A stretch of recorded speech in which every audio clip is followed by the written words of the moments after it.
yung weird na job na yun, actually, hindi naging job eh. Dalawa yun. Okay. Una, naging family driver ako. Nag-driver ako. Kasi nga, kailangan kumita ng pera that time eh. So, may sakit kasi yung anak ko eh, yung panganay ko. So, I have to work para may bigay ko yung pangangailangan nila. Pangalawa, nung nag-business yung misis ko, yung Korean. So, sabi namin, paano kami magbibenta? Ginawa namin, kami ng anak ko, dalawang anak ko, plus yung wife ko, pumunta kami sa palengke. So, nagbenta kami doon, walang bumili. Tapos pinapalis kami ng mga tao doon. So, sabi ko sa misis ko, nakakahiya, piloto ako, pinagbebenta mo ko ng ganito, tapos pinapatakbo-takbo mo ako dito. So, syempre, very supportive husband tayo. Sinuportahan ko siya. Pero sabi ng mga anak ko, dati huwag na natin gagawin yun.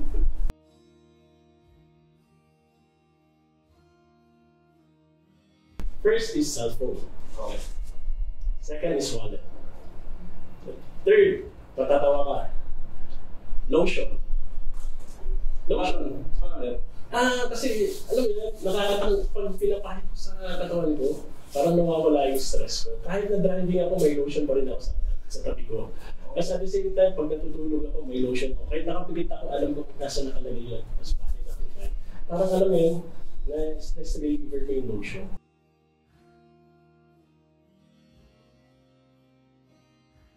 Hindi ko alam kung matatawa ka sa akin. 19 years na akong piloto. Pero takot akong sumakay ng mga rides sa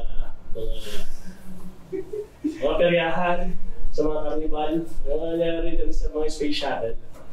Pero isang beses na ako sumakay ng space shuttle nung nag-request yung panganay ko. Sabi niya sa akin, Daddy, that was my birthday. Sabi niya sa akin, Daddy, sakay tayo space shuttle. Alam naman iwan ko, di sumakay ako. Alam mo ba pagbaba ako? Putlang-putla ako. Tapos umupo ako doon sa may upuan.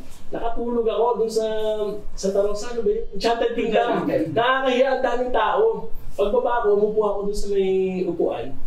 Nakatulog talaga ako doon. Siguro mga 2 hours ako nakahiga doon.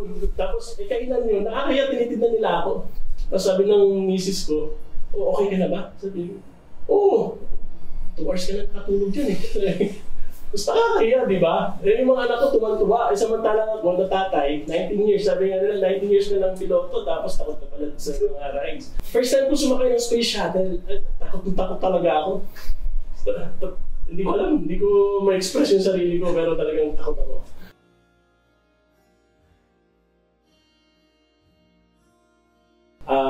Ang guilty pleasure ko ay food. Siyempre, masarap ang pagkain natin sa Pangasinan. Papaitan, dinengdeng. Yan. So, yan talagang hindi ko alam. Ubusan sa kaldero pag kinain mo yan. Ako si Captain Glenn Tugade Rabadon mula sa aviation sector. Isang nominee dito sa Action Dapat Party List. Huwag niyong kakalimutan ang numero namin sa balota, number 26. Ang pinaglalaban namin dito ay matinong gobyerno tungo sa komportableng pamumuhay ng bawat ordinaryong Pilipino. Aksyon dapat.